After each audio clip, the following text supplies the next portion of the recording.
السلام علیکم ورحمۃ اللہ وبرکاتہ۔ کیسے ہیں ساتھیوں آپ لوگ؟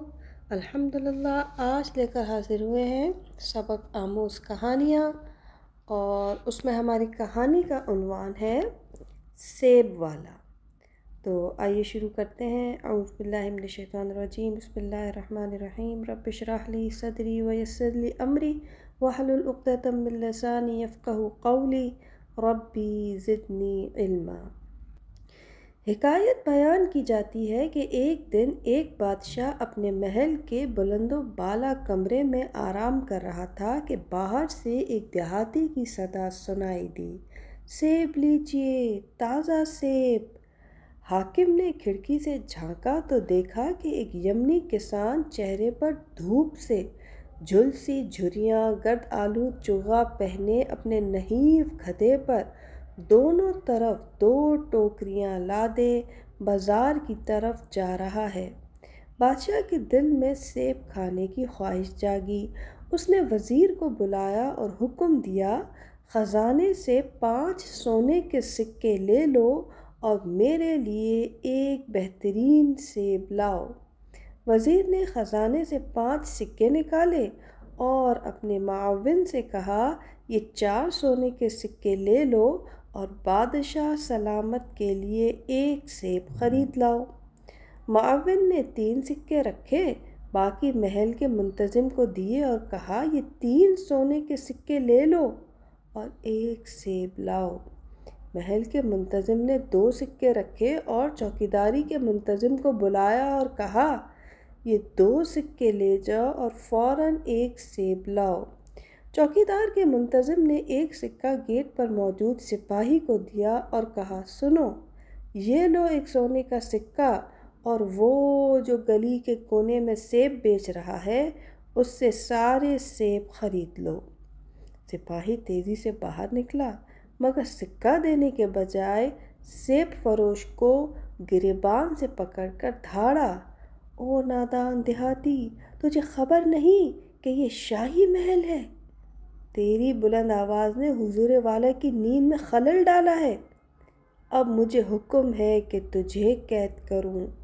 بیچارہ دیہاتی تھر تھر کانپنے لگا اور ہاتھ جوڑ کر گڑ گڑایا، حضور میری خطا معاف کیجیے، یہ گدھا میری 1 سال کی محنت سے کمائے گئے سیبوں کا بوجھ اٹھا رہا ہے۔ یہ سیب لے لیجئے مگر مجھے قید نہ کیجیے۔ سپاہی نے جلدی سے دونوں ٹوکریاں قبضے میں لیں، کچھ سیب خود رکھے، باقی چوکیدار کے منتظم کو دیے۔ اس نے ان میں سے چند سیب رکھے اور باقی اوپر کے افسر کو دے دیے اور ساتھ کہا، یہ وہ سیب ہیں جو 1 سونے کے سکے میں خریدے گئے ہیں۔ افسر نے سیبوں میں سے کچھ اپنے لیے چنے اور باقی محل کے منتظم اعلیٰ کو بھیجے۔ یہ 2 سونے کے سکوں والے سیب ہیں۔ منتظم اعلیٰ نے سیبوں کو دیکھا، کچھ چکھا، باقی اسسٹنٹ وزیر کو دیا اور کہا، یہ 3 سکوں کے سیب ہیں۔ اسسٹنٹ وزیر نے کچھ سیب رکھے، باقی وزیر کے حوالے کیے اور کہا، یہ سیب 4 سونے کے سکوں کے بدلے حاصل کیے گئے ہیں۔ وزیر نے آخری 5 سیب بچا کر بادشاہ کی خدمت میں پیش کیے اور عرض کی، بادشاہ سلامت، آپ نے 1 سیب کا کہا تھا مگر اس نے 5 سونے کے سکوں کے بدلے یہ 5 سیب دیے ہیں۔ بادشاہ نے سیبوں کو دیکھ کر مسکرا کر کہا، میرے دور میں کسان واقعی خوشحال ہیں، ہر سونے کے سکے کے بدلے 1 سیب۔ اب وقت آ گیا ہے کہ ٹیکس میں مزید اضافہ کیا جائے تاکہ ہم شاہی اخراجات پورے کر سکیں۔ چند ہی دنوں میں عوام پر ایسے بھاری ٹیکس لگے کہ مزدور روٹی کو ترسنے لگے، کسان قرض میں ڈوبنے لگے اور بازار بے رونق ہو گئے۔ عوام میں غربت بڑھتی چلی گئی۔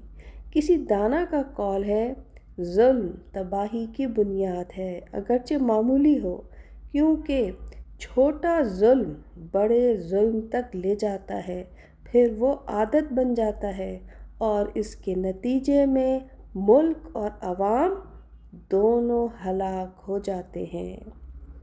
جی ساتھیوں، انشاءاللہ امید کرتی ہوں آج کی کہانی پسند آئی ہوگی۔ اگلی آنے والی نئی کہانی تک کے لیے مجھے اجازت دیجیے، اپنا خیال رکھیے گا۔